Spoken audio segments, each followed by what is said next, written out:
పూర్వం ఒక ఊరిలో ఒక యువకుడు ఉండేవాడు. ఆ యువకుడు ప్రతి విషయానికి చాలా సిగ్గుపడేవాడు. ఆ యువకుని ముందుకు ఒక కొత్త వ్యక్తి వచ్చి నిలబడితే కనీసం అతనితో మాట్లాడడానికి కూడా సిగ్గుపడేవాడు.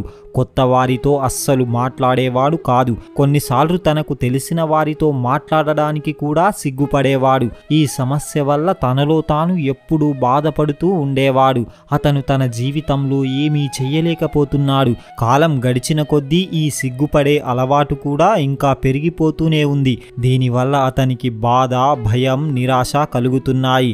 ఈ సమస్యలన్నింటి నుండి ఎలా బయటపడాలో అతనికి అర్థమే కావడం లేదు. తన ఇంటివారు కూడా ఈ సమస్య గురించి చాలా బాధపడేవారు. వాళ్ళు ఇలా ఆలోచించేవారు, వీడు జీవితంలో ఏమైనా సాధిస్తాడా లేదా? ఇంత సిగ్గు, భయం ఉంటే తాను జీవితంలో ఎలా ముందుకు వెళ్తాడు అంటూ వాళ్ళు కూడా చాలా బాధపడేవారు. అతను ఎక్కడైనా పనికి వెళ్ళినా అతడిని వెక్కిరిస్తూ హేళన చేస్తూ ఉండేవారు. అతను ఎవ్వరిని ఏమీ అనేవాడు కాదు. అందువల్ల తనకన్నా వయస్సులో చిన్నవారు కూడా అతడికి విలువను ఇచ్చేవారు కాదు. అందరూ హేళన చేయడం వల్ల అతను ఏ పనిని చేయలేకపోతున్నాడు. తన మనస్సులో ఎన్నో రకాల ప్రశ్నలు, ఆలోచనలు ఉత్పన్నమవుతున్నాయి. అందరికీ గట్టిగా అరిచి చెప్పాలనుకుంటున్నాడు. కానీ తనకు ఉన్న ఈ సిగ్గు, భయం వల్ల ఎవ్వరినీ ఏమీ అనలేకపోతున్నాడు. తన తల్లిదండ్రులతో కూడా సరిగ్గా మాట్లాడేవాడు కాదు. తనకు ఉన్న కొద్దిమంది ప్రాణమిత్రులతో మాత్రమే తన మనస్సులోని మాటలను చెప్పేవాడు. అతను ఎప్పుడైనా ఏదైనా ఒక విషయానికి సమాధానం చెబితే అందరూ అతన్ని చూసి నవ్వుకునేవారు. అరే, నువ్వు కూడా మాట్లాడుతున్నావా అంటూ హేళన చేసేవారు. ఈ సమస్య రోజు రోజుకి పెరుగుతూనే ఉంది. ఈ సమస్య వల్ల తన తండ్రి ఎప్పుడూ చింతిస్తూ ఉండేవాడు. నా కొడుకు అందరి ముందు ధైర్యంగా ఎప్పుడు మాట్లాడుతాడు అంటూ బాధపడేవాడు. ఒకరోజు తన తండ్రి అటుగా వెళ్తూ తన కొడుకు వేరే వాళ్ల ముందు సిగ్గుపడడం చూసి అతనికి చాలా కోపం వచ్చింది. ఇక అతని ఓపిక నశించింది. అతన్ని ఇంటికి తీసుకువెళ్లి విపరీతంగా తిట్టడం మొదలుపెట్టాడు. ఇక ఆ యువకునికి చాలా బాధ కలిగింది. ఏమీ మాట్లాడకుండా ఇంట్లో నుండి బయటకు వెళ్ళిపోయాడు. చీకటి పడుతుంది. బయటకు వెళ్ళిన కొడుకు తిరిగి రాలేదు. వాళ్ళు ఊరంతా వెతికారు, కానీ ఎక్కడా అతని జాడ దొరకలేదు. తల్లిదండ్రులకు గుండెల్లో చెప్పలేనంత బాధ కలుగుతుంది. ఒక్కగానొక్క కొడుకు ఎక్కడికి వెళ్ళిపోయాడో అంటూ ఏడుస్తూ కూర్చుండిపోయారు. అటు ఆ యువకుడు ఏడుస్తూ అడవిలోని ఒక కొండ మీదకు చేరుకొని కొండ చివరన నిలబడి ఆ భగవంతునితో తన బాధను ఇలా చెబుతున్నాడు. ఓ భగవంతుడా, నన్ను ఎందుకు పుట్టించావు? అందరూ నన్ను హేళన చేస్తున్నారు. అందరూ నన్ను చూసి నవ్వుకుంటున్నారు. నేను ఎవ్వరికీ నా మనస్సులోని మాటనే చెప్పలేకపోతున్నాను. ఇక నేను జీవించి ఏం లాభం? నేను ఏదైనా చెప్పినా నన్ను చూసి అందరూ నవ్వుకుంటున్నారు. నా మాటకు అస్సలు విలువనే ఇవ్వరు. ఇక ఈ బ్రతుకు బ్రతకలేను, నేను మరణిస్తాను అంటూ ఆ కొండ మీద నుండి క్రిందకు దూకబోయాడు. అప్పుడే అతనికి వెనక నుండి ఒక శబ్దం వినబడింది. నాయనా, మరణించడం చాలా సులభం, కానీ జీవితాన్ని మళ్ళీ నువ్వు తిరిగి పొందలేవు. ఈ మాటలు వినగానే వెనక్కి తిరిగి చూశాడు. అతనికి అక్కడ ఒక సాధువు కనిపిస్తాడు. ఆయనను చూసి భయపడిపోయి ఒక్క అడుగు వెనక్కి వేసి నిలబడిపోయాడు. ఏమీ మాట్లాడడం లేదు. అప్పుడు ఆ సాధువు, నాయనా, ఏం జరిగింది? నువ్వు ఇక్కడ ఏం చేస్తున్నావు? నువ్వు ఎందుకు మరణించాలనుకుంటున్నావు? నాయనా, జీవితం చాలా విలువైనది. అలాంటి జీవితాన్ని నువ్వు ముగించేయాలనుకుంటున్నావు అని అంటాడు. అప్పుడు ఆ యువకుడు, లేదు లేదు, అలా ఏం లేదు, నేను ఇక్కడ ఊరికే నిలబడి చూస్తున్నాను అని అంటాడు. అప్పుడు ఆ సాధువు, నాయనా, నాకు అన్నీ తెలుసు. నా వద్ద నువ్వు దేనిని దాచలేవు. నువ్వు నీ సమస్యను నాకు చెప్పు, నేను దానికి సమాధానం చెబుతాను. నేను నీకు కావలసిన సహాయం చేస్తాను. నువ్వు నాతో ఏమైనా చెప్పవచ్చు అని అంటాడు. అప్పుడు ఆ యువకుడు, లేదు లేదు, నేను బాగానే ఉన్నాను, నేను నిజమే చెబుతున్నాను అని అంటాడు. ఆ యువకుని మాటలు విన్న ఆ సాధువు, నాయనా, నువ్వు నాతో ఏమీ చెప్పాలనుకోవడం లేదు. నేను చెప్పేది విను. నేను నీకు సహాయం చేయడానికే ఇక్కడకు వచ్చాను. నీ సమస్యను నాకు చెప్పు, నేను తప్పకుండా నీకు పరిష్కారం చెబుతాను అని అంటాడు. అప్పుడు ఆ యువకుడు, ఏం సమస్య లేదు, నేను బాగానే ఉన్నాను, మీరు వెళ్ళండి అని అంటాడు. అప్పుడు ఆ సాధువు, సరే అయితే నేను వెళ్తున్నాను, కానీ ఒక్క మాటను బాగా గుర్తుపెట్టుకో, నేను వెళ్ళిపోతే ఇక నీకు ఎవ్వరూ సహాయం చేయలేరు అంటూ ఆ సాధువు అక్కడ నుండి ముందుకు కదిలాడు. ఆ యువకుడు అక్కడే నిలబడి తిరిగి వెళ్తున్న ఆ సాధువును చూసి, గురుదేవా, నా సమస్య చాలా పెద్దది, దానికి మీరు సమాధానం చెప్పగలరా అది విన్న ఆ సాధువు అక్కడే ఆగిపోయాడు.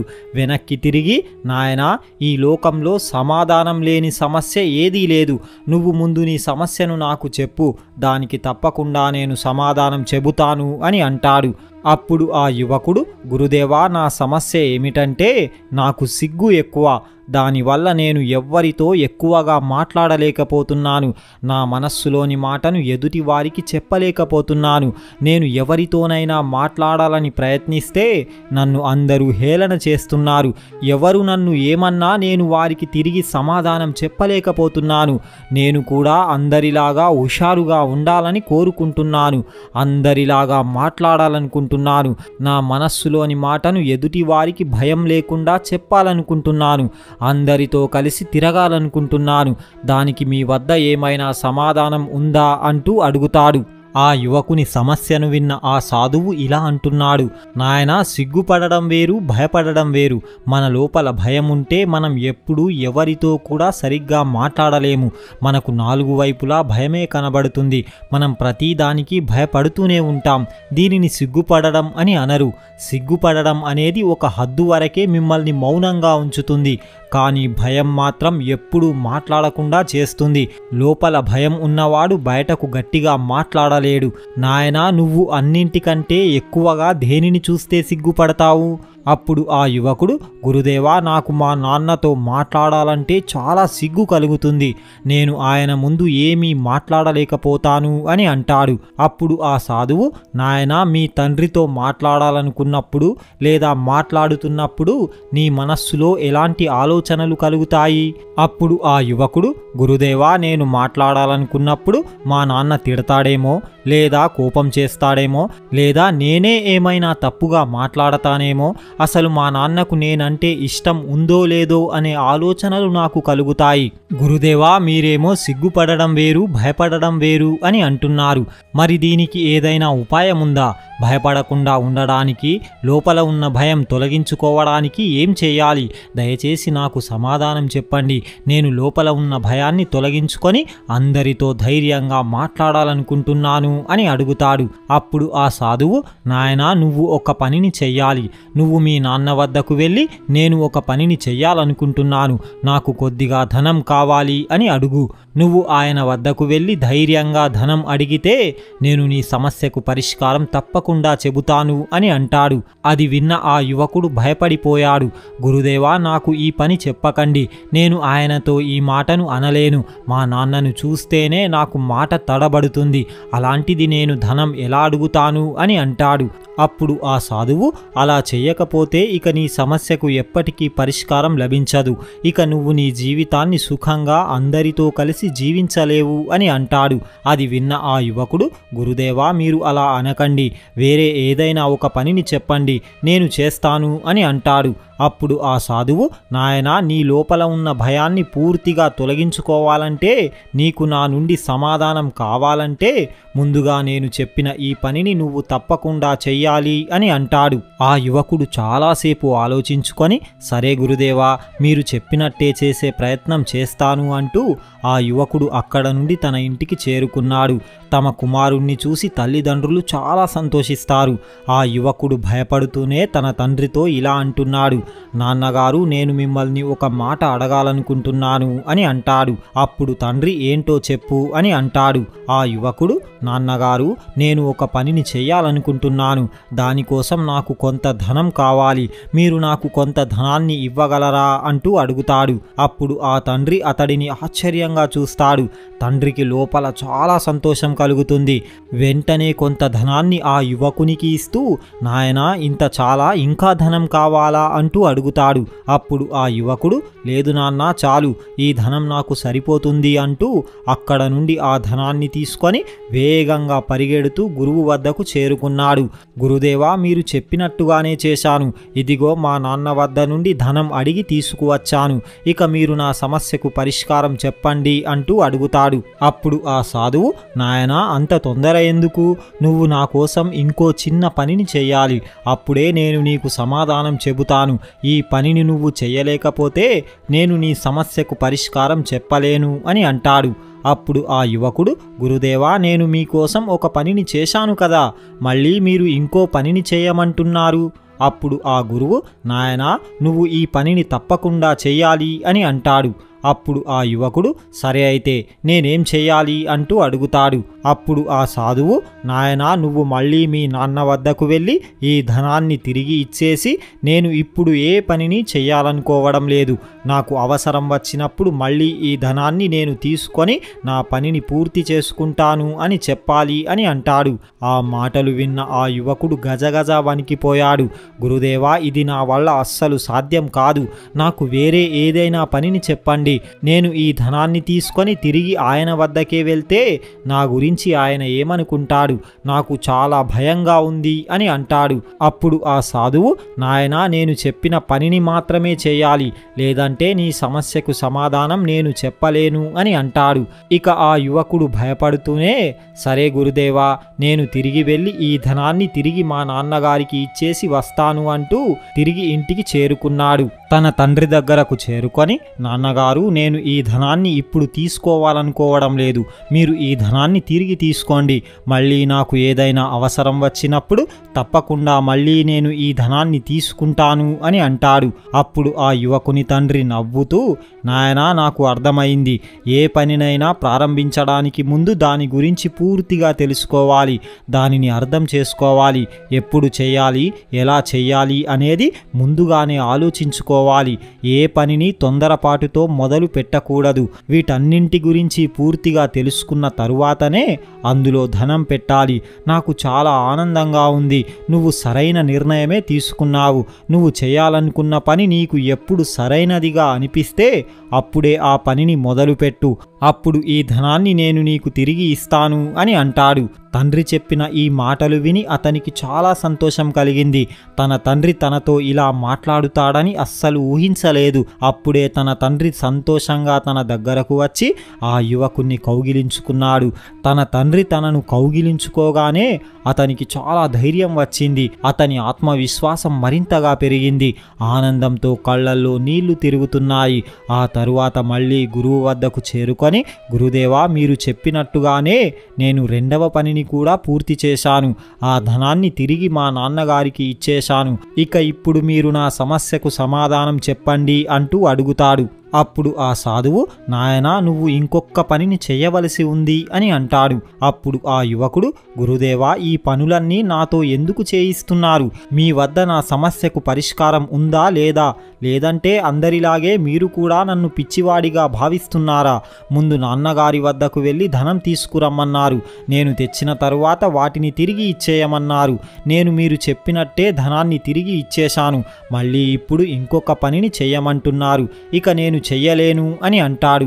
అప్పుడు ఆ సాధువు, నాయనా, ఇక ఇది చివరి పని, అలాగే ఈ పనిని చేయడం చాలా సులభం, ఈ చిన్న పనిని నువ్వు పూర్తి చేసుకొని రా, నేను నీకు తప్పకుండా నీ సమస్యకు సమాధానం చెబుతాను అని అంటాడు. అప్పుడు ఆ యువకుడు, సరే గురువుగారు, ఇక ఇదే చివరి పని, ఏం చేయమంటారో చెప్పండి అంటూ అడుగుతాడు. అప్పుడు ఆ సాధువు ఒక చిన్న బొమ్మను ఇస్తాడు.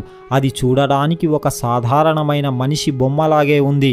నాయనా, దీనిని అంగడిలోకి తీసుకువెళ్ళి దీనిని నువ్వు అమ్మేయాలి, దీనిని 100 బంగారు నాణ్యాలకు మాత్రమే అమ్మాలి, అంతకు తక్కువ దీనిని అమ్మకూడదు, దీనిని నువ్వు 100 బంగారు నాణ్యాలకు అమ్ముకొని వస్తే ఇక నేను నీకు తప్పకుండా సమాధానం చెప్పేస్తాను అని అంటాడు. ఆ బొమ్మను చేతిలోకి తీసుకున్న ఆ యువకుడు, గురుదేవా, ఇది ఒక సాధారణమైన బొమ్మనే కదా, దీనికి 100 బంగారు నాణ్యాలు ఎవరు ఇస్తారు, దీనికి 1 లేదా 2 బంగారు నాణ్యాలు మాత్రమే వస్తాయి, దీనికి 100 నాణ్యాలు రావు అని అంటాడు. అప్పుడు ఆ సాధువు, నాయనా, నేను చెప్పిన పనిని చెప్పినట్టుగా పూర్తి చేయగలిగితేనే నీ సమస్యలకు నేను సమాధానం చెప్పగలను, లేదంటే ఇప్పుడే నువ్వు మీ ఇంటికి వెళ్ళిపోవచ్చు అని అంటాడు. అప్పుడు ఆ యువకుడు, ఈ గురువు నాకు అర్థమయ్యేలా ఏదో చెప్పాలనుకుంటున్నాడు, నాకు నా సమస్యకు పరిష్కారం కావాలి, ముందు ప్రయత్నమైతే చేస్తాను, ఇది ఎలాగూ చివరిది కదా అంటూ ఆ బొమ్మను తీసుకొని అంగడిలోకి వెళ్తాడు. ఆ అంగడిలో ఆ బొమ్మను పట్టుకొని నిలబడిపోయాడు. ఎవరైనా వచ్చి ఆ బొమ్మ గురించి అడిగి తీసుకుంటారేమో అని అనుకుంటున్నాడు. ఇలా గంటలు గడుస్తున్నాయి, కానీ అతని వద్దకు ఎవ్వరూ రావడం లేదు. అక్కడ వస్తువులు అమ్మేవారు తమ వస్తువులను గట్టిగా అరుస్తూ అమ్ముకుంటున్నారు. అప్పుడు ఆ యువకుడు, నేను బొమ్మను అమ్మాలంటే గట్టిగా అరవాలి అంటూ అరవడం మొదలుపెట్టాడు. కానీ ఆ శబ్దం తనకు తప్ప ఎవ్వరికీ వినబడడం లేదు. దీనివల్ల ఎవ్వరూ అతని వద్దకు రావడం లేదు. ఇక సాయంత్రం అవుతుంది.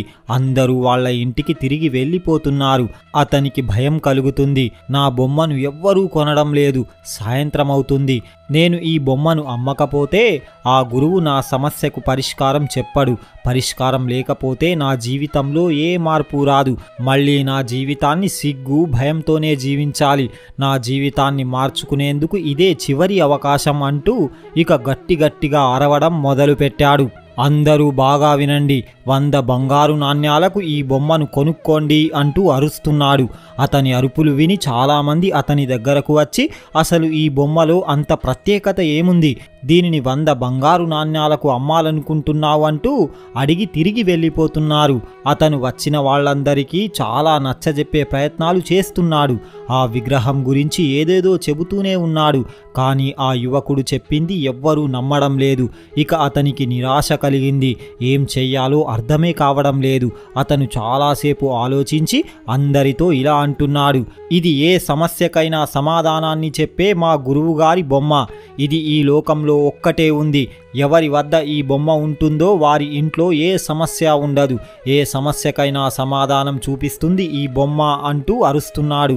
ఇక అందరూ అతని చుట్టూ చేరి, నిజంగా ఈ బొమ్మ ఎవరి వద్ద ఉంటే వారికి ఏ సమస్య ఉండదా? నిజంగానే ఇది అన్ని సమస్యలను పరిష్కరిస్తుందా అంటూ అడుగుతారు. అప్పుడు ఆ యువకుడు, అవును, మీ అన్ని సమస్యలను పరిష్కరిస్తుంది. దీనిని మీరు మీ ఇంటికి తీసుకువెళ్తే మీ ఇంట్లో ఏ సమస్య ఉండదు. ఎలాంటి సమస్యకైనా ఈ బొమ్మ వద్ద సమాధానం లభిస్తుంది అని అంటాడు.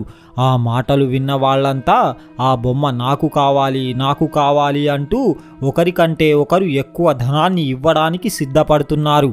ఒకరు 200 బంగారు నాణ్యాలు ఇస్తామంటే ఇంకొకరు 500 బంగారు నాణ్యాలు ఇస్తాం అని అంటున్నారు. ఇలా దాని విలువ పెంచుతూనే ఉన్నారు. చివరికి ఒక వ్యక్తి 1000 బంగారు నాణ్యాలు ఇవ్వడానికి కూడా సిద్ధపడ్డాడు.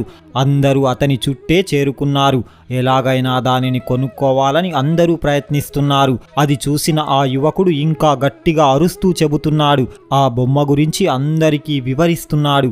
ఆ యువకుడు ఇప్పుడు పూర్తి ఆత్మవిశ్వాసంతో ఉన్నాడు.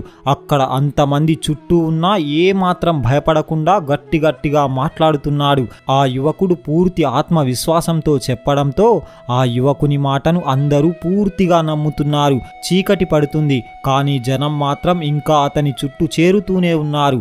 అప్పుడు ఆ యువకుడు అందరి మధ్యలో నిలబడి గట్టిగా అరుస్తూ, నన్ను అందరూ క్షమించండి, ఇది మా గురువు గారి విగ్రహం, నేను దీనిని అమ్ముకోవడం లేదు, నన్ను క్షమించండి అంటూ మెల్లిగా అక్కడ నుండి వెళ్ళిపోయాడు. గురువు దగ్గరకు చేరుకొని, గురుదేవా, మీకు చాలా ధన్యవాదాలు. ఈ బొమ్మ నా సమస్యకు సమాధానాన్ని చూపించింది. నా సమస్య ఏమిటో నాకు పూర్తిగా అర్థమయ్యింది.